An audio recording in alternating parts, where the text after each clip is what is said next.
Ms. Miller a bit more about the circumstance that she faced.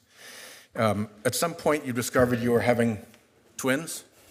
Yes, that's correct. That was very early on in the pregnancy during my first ER visit, right around 6 to 8 weeks.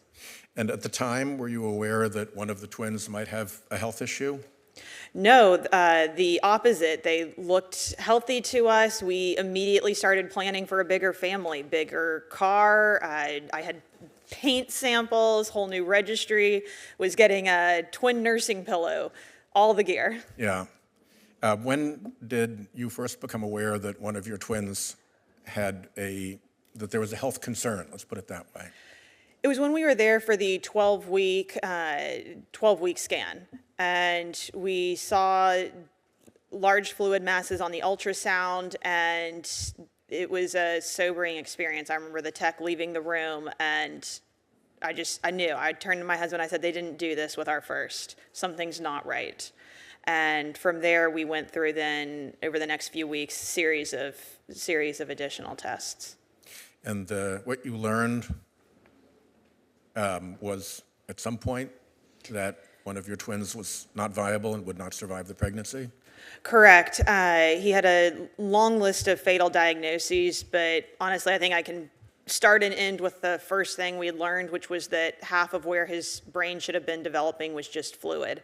I'm not a doctor, but I don't need to be a doctor to know that you can't survive with that. Where were you when you heard that, and who was with you? So my husband was with me. We were at an ultrasound at our doctor's office in Dallas, and it was just heartbreaking. I mean, we were far enough along. We'd been making plans already. Yeah. And you had obviously some real concerns about how to deal with that. Correct. We had a lot of concerns because I was so sick at the time. To give an idea of just how much I was throwing up constantly, I didn't reach my pre-pregnancy weight until I was 27, 28 weeks pregnant, in my 7 months.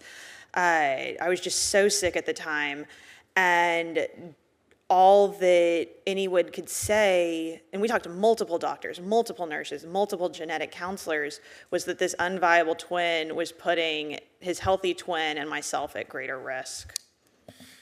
And as that information began to come in, you were depending on your medical team to help guide you through that? Yes, that's correct. Was your regular OBGYN involved, for instance, people that you knew and trusted?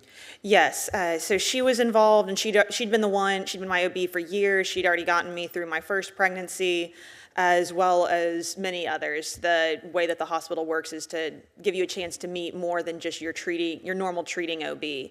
So large team who I knew and trusted.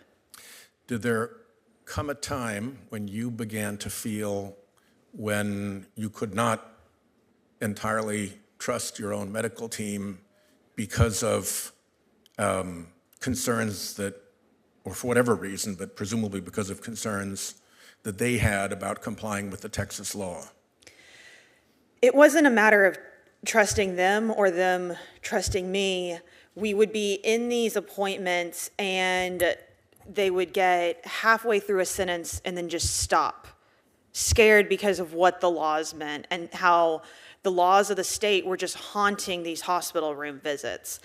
And it wasn't their fault. They would pause and then just say, "I'm so sorry, I can't say anymore."